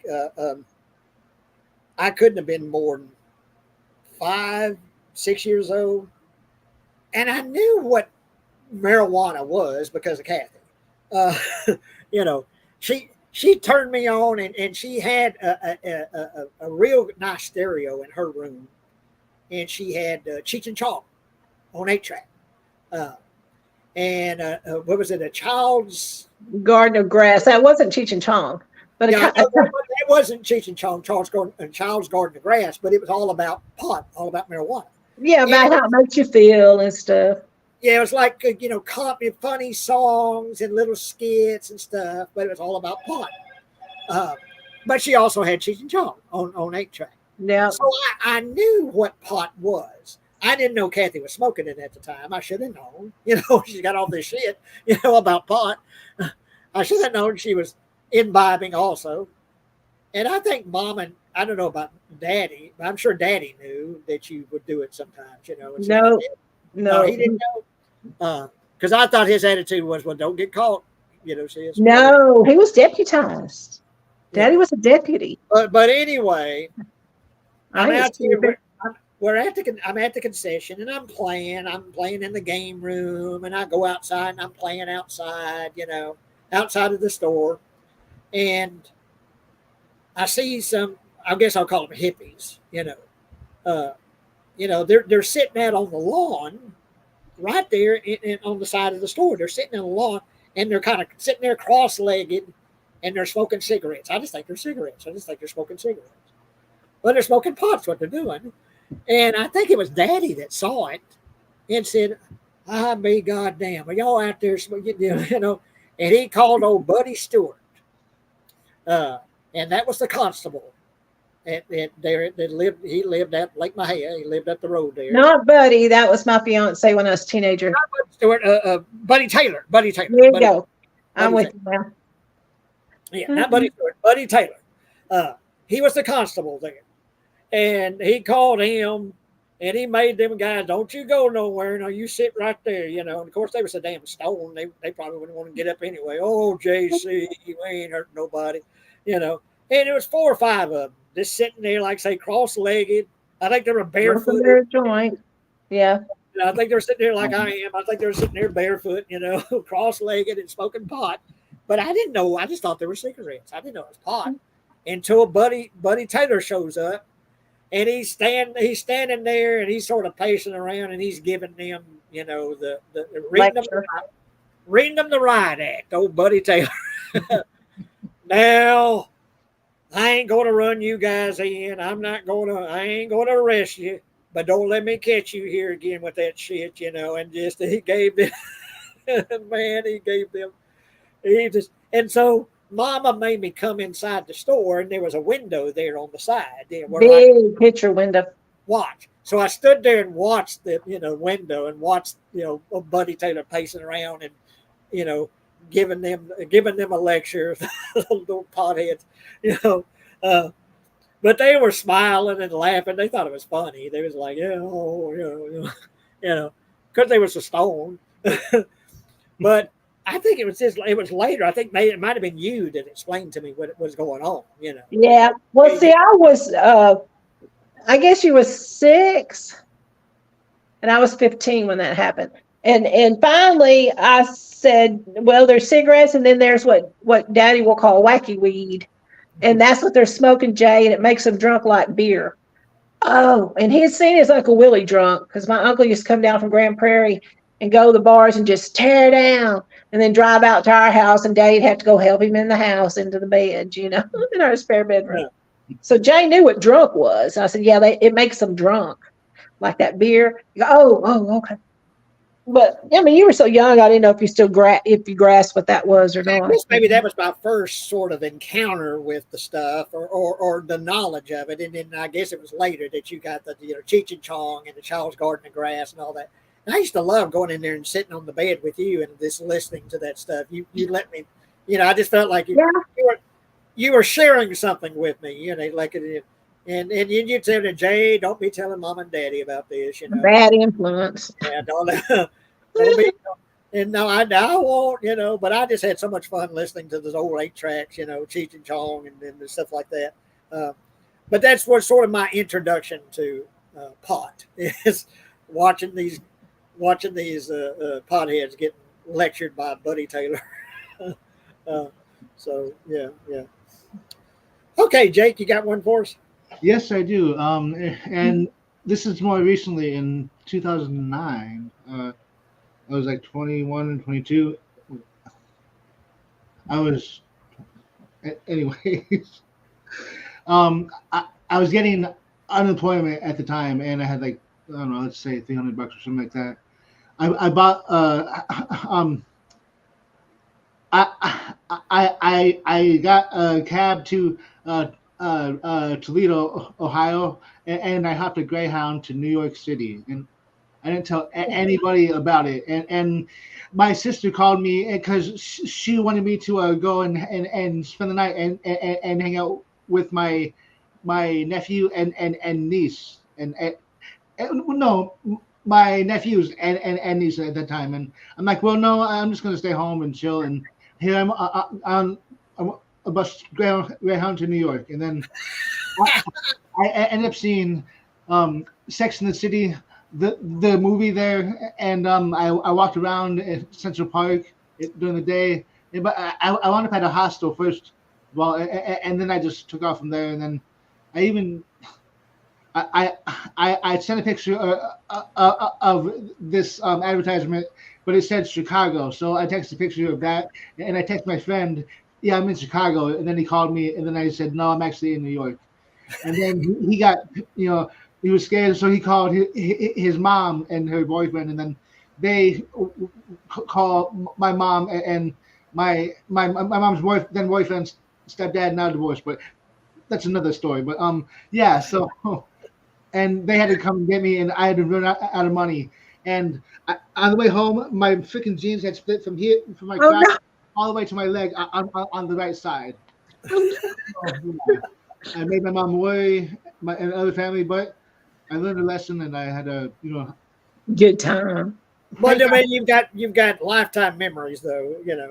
Going to New York, and I always wanted to go to New York. I'm jealous of that, because I've known some people that's been to New York. I've never been to New York, but I'd love to go to New York, just to experience it, just one time. But and you went to Central Park. Did you see the Statue of Liberty? No, that's another area. I didn't have that much money, but it was still fun. But I had pizza though. It was like square. That pizza was really good. Yeah. Oh yeah. Well, cool. New York. You went, trekked off to New York, and then what kind of led you to just deciding, well, this is what I'm going to do? What kind of prompted that? I wanted to go to New York, I guess. And I had the money, but see, I was obviously I was a dumbass. I didn't know enough to buy a return ticket. It was one way. You didn't get a round trip. Yeah. Plus the taxi was like half an hour from where I lived. It was like half an hour away, let's say. So it was like $30-$40 for a taxi and then the ticket, and so I didn't have much money. I would definitely do it differently, next time with family and friends and what have you. Yeah. Yeah. Well, you needed rescued, and that was a good lesson too. And then your pants, you're like, oh man, can it get any worse? You'd be right though. It's okay though, Oh yeah, and it's a good experience. I used to be. And then, like I say, I'm jealous of that because I always wanted to go to New York City. I hope before I pass on, I'll get to go to New York, just this once, Okay, Kathy, give us something. Well, when you were 3 years old, the place where the hippies were, there's a little grass area right outside the big picture window of this concession, and Daddy would like to lay down on that grass and let you play, right? Or you'd climb on him. Our dad was a big man. Climb around on him, and so Mama was over at the house, which was, like a football field and a half from the store. I'm in the store watching TV because Daddy's got you out on the lawn and he's just laying there playing with you. He'd pick you up and swing you around and you little bitty thing and put you down. Well, Mother come over there because she fixed a bunch of us decent sandwiches and brought food over for lunch, right? And she comes pulling up. She sees Daddy laying out there asleep. And no Jay, no little baby Jay. He was barely 3. You weren't in sight. Now, we had these 4 cement Minovats that if he climbed, he could have got in them and drowned, right? Forget that. We're on a hill. And if he went running down this way, there was a pier and he could have fell off that pier or jumped off that pier thinking he could swim or whatever and drown. I mean, we were really close to the lake. So Mama gets out of the car screaming, "Where's Jay? Where's Jay? Is Jay in the store with Kathy? Where's Jay?" And Daddy sits up startled. "Oh my God, where's the baby?" Because we thought you drowned. We really did. Nobody knew where you were. Mama comes running in, throws them sandwiches on the table, and says, "Where is Jay?" I said, "Mama, I wasn't watching Jay. He's out there with Daddy." "No, he's not. No, he's not." And from the store, it was a pretty decent slope down. There was swing sets and little baby swing sets, and we had one of those big old metal merry-go-rounds, you could get on. And so Daddy went running for the pier, looking around the water. Mommy went in the bake house, looking around the bait house, and I went down to the playground. And you're standing down there just pushing one of them swings. It'd come back to you, you'd push it, and it'd come back. Push it, and it'd come back. And I just started screaming, "Mama, Daddy, Jay's here, he's fine, Daddy." And you started screaming your brains out because I scared the snot out of you because I'm standing there right on top of you screaming my brains out that he's out there, Jay. I got the baby. We still called you the baby till you was like 4 or 5, And it was scary. It was scary. We thought, well, he didn't make it, but you was okay, but Mama was I don't think she ever just left you with Daddy ever again by yourself. She had left you with me a few times. Sis, can I go outside? Nope, you're staying in this store. You're not going, because I'd have to open the door for you to get out. You couldn't get out by yourself. Come on, sis, can I get Teddy? He called me Teddy. He couldn't say sissy, and he couldn't say sis, so he called me Teddy. Teddy? Yes, Jay. Can I go? No, Jay, you got to stay in the store because you'll drown in that lake down there, Didn't bother him for him to call me Teddy too much, except when we go to my school functions. I was in drama, we'd have a play or something, and here I was very young teenager. And my little baby brother, "Teddy, I see you, Teddy, come here." And I'd hear Mama go, "Jay, don't call her. She's busy right now. She'll be here." Everything's real quiet. "Teddy, that's my Teddy. That's Teddy up there on stage." And he could talk very well, but he couldn't say sissy yet, So on the way home, Daddy said, "Y'all want to stop? Let's find us a restaurant." "No." "Well, come on, sis. Don't you want to eat?" "No." I was like 14 years old, and my little baby brother's embarrassing the effing out of me. And the teacher talking about how serious it is that everybody stays in character. And I'm up there just pissed off at the world because my mama won't make my baby, wouldn't take me out. Wouldn't take you out, And I said, "Well, you should just let him come on up there to me, Might as well have." And everybody in there knew, because I grew up with all these people, they knew it was me that he was hollering for. Cute little redheaded thing. Anyway, there you go. Well, out here, I don't know if you got them, Jake, in Ohio, but we've got something called locusts, cicadas. Yeah. We always call them locusts growing up, but they're cicadas. And they're these big old fat bugs with wings, and they make this sound in the trees. They're loud as hell, And this time of year during the summertime, during the evening, particularly during the evening, you hear the trees is and they're called cicadas. Well, they start off, and I believe it's 17 years they're underground. And they're beetles. Look, they got 4 legs, and they're beetle, big brown beetles. And they crawl out of the ground, and they crawl up a tree, and they split open, and these winged bugs split out of the shell of these beetles, cicadas. Well, I remember, this so vividly. And at the front of the concession stand, we had these wooden posts in the ground that had Metal. metal. What is it? What is it? What am I thinking of? Well, it's a metal fence, but it's roped, kind of roped Oh, fence. kind of like a metal rope, between Yeah. these wooden posts. Yeah. You know, To keep cars from just driving up on there. Yeah. where you park. Yeah. And I remember, I think I was in the store building, and Daddy come in there and said, "Dad, Jay, come out of here. I want to show you something that you'll probably never see again in the rest of your life." And I'm like, "Oh, I was definitely intrigued by that. What's he want? What is this?" So he took me over to one of them wooden posts and little metal, ropes, and hanging from the metal rope thing was one of these cicada bugs, and its back was split open, and you could see something crawling out of it. And we both sat down there on the ground, and it took like 30 minutes for it. It was long process. Watching this bug crawl out of that shell of that beetle.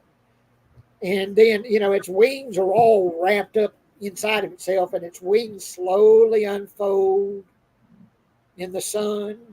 They're kind of wet, when they're unfolding.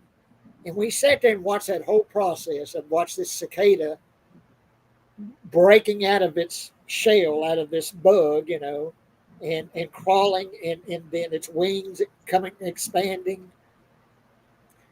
And he was exactly right. I've never seen that again. I've never witnessed that happen ever again. I've seen footage of it. You can go watch YouTube videos of cicadas hatching. And I've seen plenty of those shells. You'll see them on the ground, around May, June. You'll see them little shells all over the ground. And them damn cicadas, if they fall out of the tree, then they're fucked. They can't hardly fly, and they can't fly back up. They'll just sit there on the ground. And I've got a bunch of outdoor cats, and they dying on the cicadas, So if they fall on the ground, they're gone. The cat walked up, crunch, crunch, crunch, crunch, crunch, and they'll eat the cicadas. But he was exactly right, and I remember that so clearly. He's saying, "I'm going to show you something that you'll probably never see again the rest of your life," and he was exactly right about that. I've never seen that happen again. Sitting there with Daddy watching that cicada hatch out, and of that bug, that beetle, and talk about true words. He spoke true words, saying, Well, he was a good teacher, Jake. He would teach us all kinds of stuff. He taught me all kinds of stuff. And when we first moved out there, I was only 6. And he put the fear of God in me about any snakes. I don't care what kind of snakes they are, you stay away from them. You see them, you run the other direction. And if they're between you and an adult, you keep running till you find a way to get around it to get to one of us. Don't touch a snake. Don't go near a snake, because we had copperheads, we had water moccasin, we had rattlesnakes, we had what they call spread natters that were very poisonous. All kinds of snakes here in Texas. And being out around that water, we had all kinds of snakes around that water, in woods, basically. So I was terrified of snakes my whole life. Stealing, don't careful, don't want them around me. I will hurt something. I'll take that wall out if you bring a snake in here, And so Daddy, after I got on up a big teenager, he said, "Well, sissy, you want me to teach you what kind of snakes are beneficial and what kind, not all of them can kill you. And I know I did that to you." And I said, "No, that's okay. I'm good." You don't need that. You don't need that lesson. Now, spider, I'll talk to you. I will try to capture you and take you and release you. But a snake can kiss my butt. I tell you, did something that in this, it was after Daddy had passed away, so it's just me and Mama. And this back bathroom, I went down the hall and was going in to use the bathroom, and coming up out of the sink was a fucking snake. Oh. And it's coming up out of the sink. Yeah, no. It crawled over into the bathtub, and it was a pretty good sized snake. Now, I don't know what kind of snake it was. I don't think it was poisonous. It was a bad snake. Kind of a greenish brown. but it was it was pretty long. It's pretty long No. and pretty good size, pretty fat snake. But it had crawled up the damn drain and crawled up into the damn sink and crawled out of the sink. And it kind of, I guess it saw me and said, "Oh fuck!" and it went and crawled in the fucking bathtub. And I had in my room back there, where I closed it off, but I used to have a room back there. It was my room, bedroom. I had a big plastic case that I kept cassettes in, audio cassettes. And I dumped all the cassettes out of this big plastic case. And I'm brave as hell. I told Mama what happened. What? There's a snake? Yes, there's a snake, Mama. It's in the bathtub. It's a big snake. And so I went outside and found me a stick, pretty good sized stick, and I took that plastic case and I walked into that bathroom, and there's that damn snake curled up in the bathtub, just sitting there, pretty as you please, just sort of just looking up at me, eyes blinking. And I put that plastic case, and it kind of shuddered when it saw that plastic case. I put it in the bathtub, and I got the stick, kind of poked at it, and finally it crawled into that plastic case, and I snapped the lid on it and closed that fucking snake in this plastic case. It was a square case, plastic case with a plastic lid, white plastic lid. And I took it and walked across the road, across from my house, walked across the road and released it in the bar ditch out there across the road. And it crawled off into the woods. I would have moved. Yeah. Because if it happens once, it can happen again. I'm done gone. Bye. See y'all. It never happened Peace again. out. That was a pretty good sized snake. And, Yeah. and I think I was pretty ingenious. And well, what are you going to do, Jay? I said, well, I got to capture it somehow. And, I got to get it in something. Yeah. And I found that case, but it worked. I poked at it with the stick, and it crawled into that plastic case, and I snapped it. As soon as it got in there, as soon as its whole body was in there, I snapped that lid on top of it, and went and released it. Nope. Kill it or nothing, but I let it loose. Order me some wood and board up the rest of that place. I'd never gone back in that part of the house again. I went in there and showered after that because you told me not long. When I come down there to visit one time, you're like, I found a snake out of here the other day. Yeah, you did. Is it gone? Well, okay, Jake, we got about 10 minutes left. You got one more for us? Yeah, something quick. When I was 6, this neighborhood kid, he was like 4. He was over, and I was looking for a toy, and this was like 93, 94, and at the time, this was a Power Ranger toy, so that they were huge, back then when they first came out, and then so the another next door neighbor had the toy because I left it there, at like 5, 6, but so we climbed in through the fence that was next door, that was between. And we go in the back door. It was unlocked, and we go in, and this is like during the summer, but he wasn't there, and we just broke into the house basically.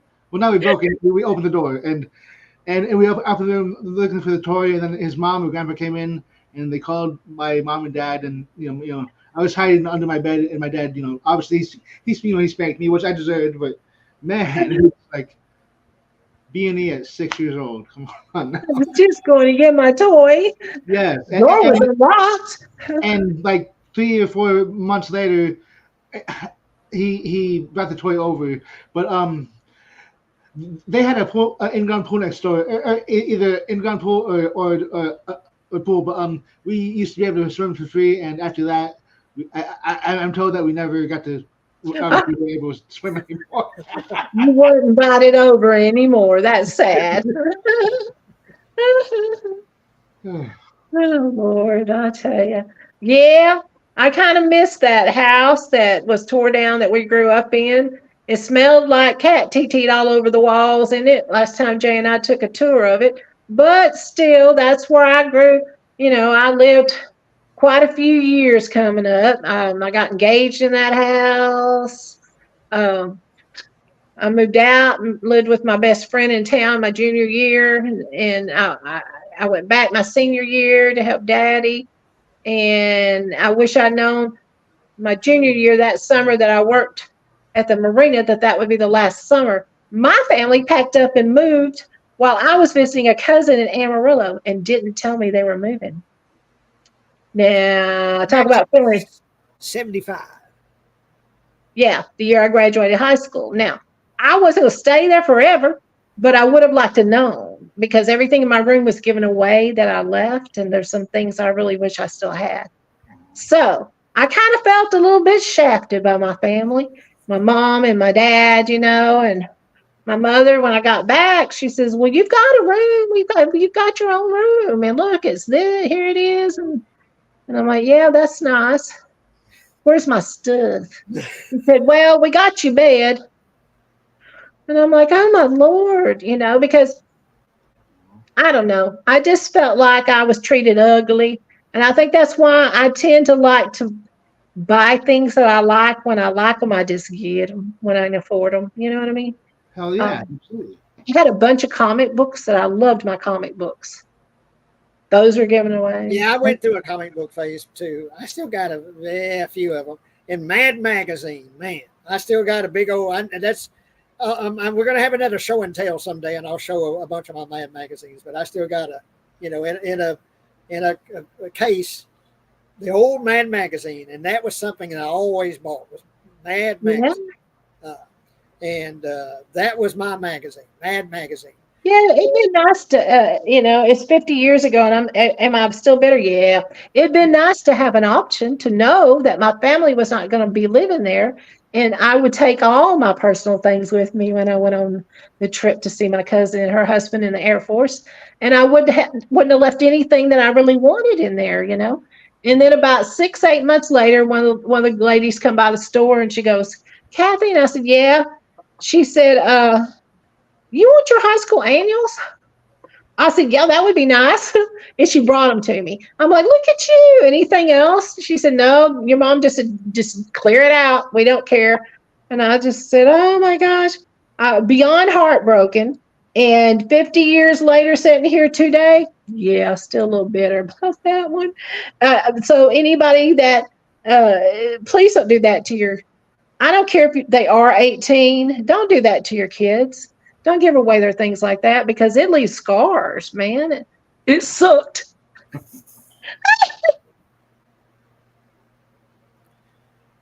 Well, I'm trying to think. I have some other stories, but I think I'm going to save this for another episode because it's kind of later, more recent, the last 20, 30 years or whatever. Because I like that we sort of kept this one, Younger years. Yeah, the younger years and out there at the lake and like that. I like that we've sort of kept it, that, kind of more centered on those in that era. Because, like I say, that was just for me. That was just a great time to grow up because there was always something to do. Well, it's never dull. There's always something happening. That's for sure. And then one of the things we did for quite a few years is around 4th of July, we sold fireworks. And there was a little storage building that it was the well house. There was a well there. Yeah. And there was a place that Dad would clean fish, there was a thing behind it, had a little sink, and Dad would clean fish and stuff. I ran that. I ran it most of the time, the little fireworks display thing. And, as a little kid, I was more interested in the sparklers, and there were things called snakes, and there were just these little black pills, and you lit them, and the little black snake would form, But when I got a little older, my big thing was bottle rockets. Now, bottle rockets were the coolest. I don't know if you can still get them. I don't know if they still sell bottle rockets. Yeah, they still, I think they do. But what you did is you got a Coke bottle and you set it in the ground at kind of an angle, sort of angled that way towards the sky. and the bottle rocket, it was a stick, and it had looked like a firecracker on the end of it, and it had a little fuse, and you set the bottle rocket in the Coke bottle, and it rested the top of it, at the top, the top of the Coke bottle, and you lit it, and it shoot in the air, and then it popped, it exploded, a little explosion in air, it, well,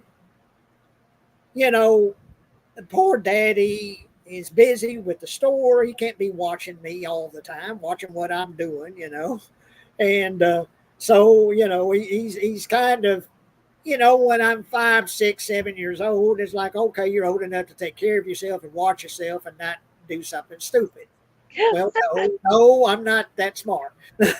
So I'm out there playing with the bottle rockets, and where I was at is at the swimming area, right at the edge of the swimming area, and I was shooting the bottle rockets in the air, and they would explode, and they would just fall in the water. No harm, no foul. Well, this is during the summertime, where we hadn't had rain in like 2 months. And the damn grass in front of that swimming area was just dry grass, I mean, Right. if you breathed on it, you'd catch it on fire, just dry grass. And I get the bright idea. I'm going to back up a little bit with my bottle rockets, and I'm going, away from the lake, away from the shore, the swimming area, and I back up some. And I shoot off some bottle rockets in the air, and everything's going all right. They fall closer to the ground where I can actually go and pick them up, after they're spent, exploding in the air. But I shoot off a bottle rocket, and it kind of does this number here. And hits the ground. And the ground this basically explodes in fire. It just because it hadn't gone off. It's still and it's on the ground, down sparks flying from it, and then it makes that popping sound, pop, and flames just jump up just almost immediately. And there's a pretty good grass fire going there. I mean, pretty good. Fast. It was fast, and it was something I was over there trying to stomp it out, but it's spreading, and spreading out, and oh shit, So fine, I knew nothing I could do. I had to go run and tell Daddy, what is it, son? And I think he walked outside of the store building on the side exit there, door, and he saw that fire, and son, I told you to do that, shoot that over the water. I said, I did, Daddy, but I don't know what kind of excuse I gave about how I backed up, and it didn't go all the way up, and it really hit the ground. And so what he had to do is get a damn water hose, and there was a shop building. It's still there. The shop building's still there. He had to go over to the shop building and hook up the damn water hose and put the damn fire out. By that time, I mean, there's quite a bit of a fire going. I mean, it's, by the time Daddy gets out there with the damn water hose, there's a legitimate fire going now, it's looking pretty scary, and I was like, get to her damn house and set her house on fire, because it wasn't going to do that. It was pretty far away from that, but there was a legitimate fire going, I don't think I got a spanking or nothing. I got a lecture. Yeah, son, and then of course he'd been spraying the water, and he finally put the fire out. Of course, it's just a bunch of black, ground, where the damn fire was. Had to go out there and spray that, put that fire out with the water hose. But yeah, with bottle rockets. I learned my lesson there. Said, from now on, son, you go down there to the lake shore and you stay there. You shoot them damn things off. Yes, sir. I'm sorry. But, Yeah, that well house, Daddy would buy fireworks, and of course he only trusted one person to run the fireworks stand, he called it. So he would I had a nice chair to sit in there. I had my money box. Here's all the fireworks. You just open the door, propped it open, put a board here, and here's all the fireworks. And I would sell fireworks. And it made him about an extra $450 a year every time we did it. And we did it. I started doing it when I was 14, 15. And the year I turned 16, because see, here's the deal. People everywhere, right? There was a good 500-600 people spread out all the acres where we were at, going buying stuff in the store, going swimming, going down and skiing. And Dad said, well, sis, I can get somebody to come do this, but I think we're going to quit doing it. He said, and see, I didn't mind it sitting in there selling fireworks because it was a lot easier than working your butt off in that store. And there's teenage neighbor Donna that she had to work her butt off in that store. And I got to just sit out there and sell fireworks. I said, oh, Daddy, let's sell fireworks one more year. He said, you don't want to work, do you? I said, nope. I like it out here. He said, yeah, no, we don't need that extra money like that. You will help make money in the store. And Donna can't. She's like a one-arm paper hanger in there. You get in there and help her run that store. So I did. I went back and took over my job. We had the sparklers, the snakes, bottle rockets, black cats, black cat firecrackers. Yeah, Mama, big old strings of them. I've still got some out there at the store because during 4th of July time when they would set up a fireworks stand, they had one up here up the road. Mama would have me buy firecrackers, and what she liked to have firecrackers for is scare off dogs that would stray dogs that walk. Right. So she'd get 2 or 3 firecrackers thrown back. The dog, country living. Yeah. But yeah, we had bottle rockets, and these things you lit and they went along the ground. Little metal things. They were blank chasers. I ain't gonna say what they were called. Yeah. Remember smoke bombs? Laughing. He knows what we're talking about, but I ain't gonna say it. Yeah, smoke bombs. Smoke bombs, yeah. But yeah, those were fun. And then we'd get Dad would get enough for me to play with, And them but when I got old enough to play with the bottle rockets, I learned my lesson about the bottle rockets. Be careful with the bottle rockets. Go by the lake on the lake shore and shoot them off in the area. But okay, we're 9:02 on this end, so I guess we're going to close up here. This has been a good one. Let me share. Yeah, go ahead.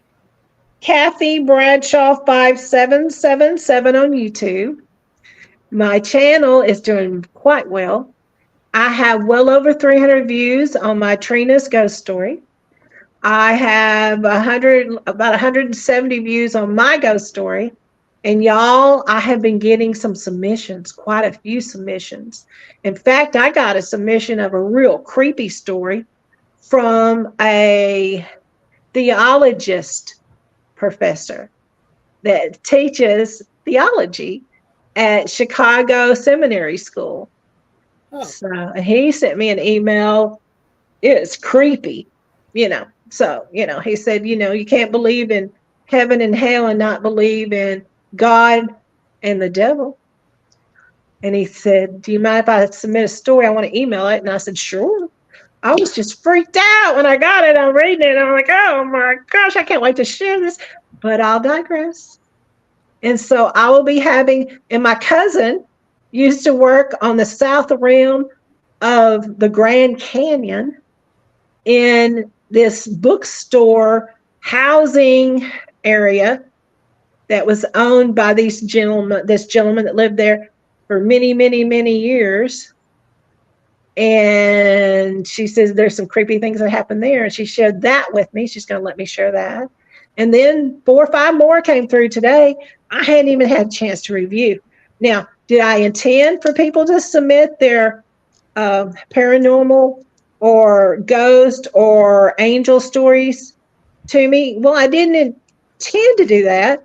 But since people are leaning that direction, and I'm so blessed to be able to be getting this. Yeah, Jake, people are just really kind to me. Well, yeah, and that's what I would do is I would just, since you're getting all these views and stuff, I would just continue in that direction. Well, I'm definitely going to share stories as they come in and I get permission. May I share your story? Yeah. And that's really interesting stuff too. There's people. and if you watch one of my videos and you like it, please give me a thumbs up. I've got, I think it ended up being 500-600 views total on my channel. I don't have very many thumbs up, but I'm getting, I think I have 30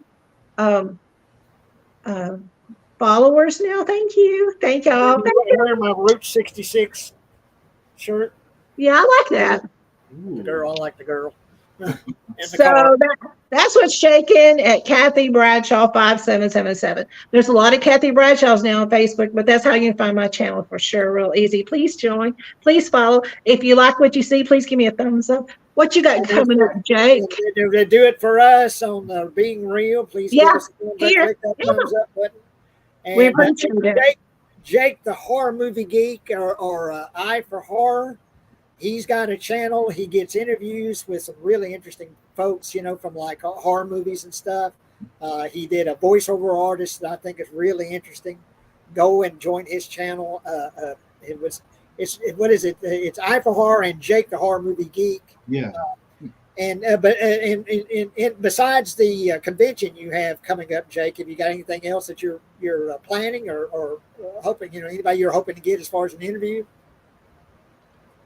R.A. Mihailov, hopefully.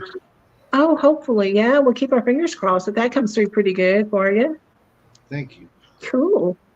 Yeah. So, Jay, thank you for letting me share my information. My channel is brand new. Hadn't been going a month yet, but I'm so excited about the overwhelmingly kind response that I'm getting from everybody. So thank y'all. Yeah. And we'll definitely do this again with memories because, of course, we're old, me and Kathy, so we've got a lot of memories. But we'll definitely do this. What is it? If I can make it till the next.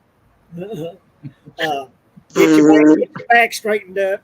Yeah, my back's out, Jake. Oh, no. Making my bed, my back. I pulled a real bad muscle in my back, and I already have degenerative old people back, Oh man, but I got some good pain medicine. And when is the convention, Jake? Friday, Saturday, and Sunday. Oh man, I'm excited. It's right on top of you. We're staying 2 nights. That's good. Cool. Oh, yeah. I'm jealous. I know you're gonna have a blast. Thank you.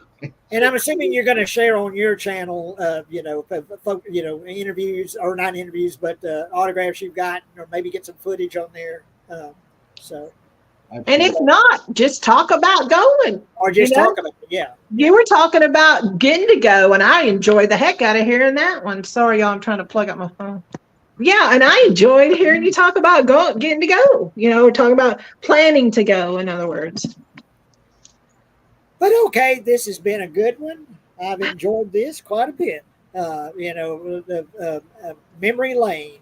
And thank you, Jake, for joining us. And anxious to hear what you see and hear there at the convention. And Kathy, yeah, you did great. All the views you're getting on your channel. You folks go and check out Kathy's channel. Y'all are so gracious. I appreciate it. Share your paranormal Yes, please stories. do. If there's something weird you've seen, some experience you've had, something you can't explain, and if you don't mind me recounting your experience, you can do it anonymously, and I won't put your name. I'll just share your experience, and it will be done with utmost respect. There's I recounted Trina's story about her experience, which was demonic, and it's on my channel. And if you see how I handled hers, you'll understand that I take this seriously. I'm not trying to poke any fun or use any disrespect because, hey, I had a ghost story, and I didn't want people treating me ugly because it's something that happened to me. You know what I mean? So utmost respect, and I appreciate it, Jake. Okay, guys, Jake, Kathy, we will do this again real soon, and y'all have a good one, and y'all give us a thumbs up and keep spreading the word. And we'll do this again real soon. Sounds good. I'm just trying to find it. Thank you, sir. See y'all.